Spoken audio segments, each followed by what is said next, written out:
Super fresh at hot off the press. Artista update para sa inyong mga beshi.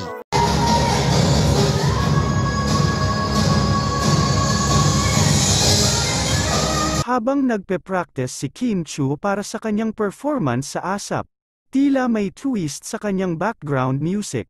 Sa kantang Never Enough, nagiging malinaw na hindi lang pera at tagumpay ang sagot sa kanyang hinahanap.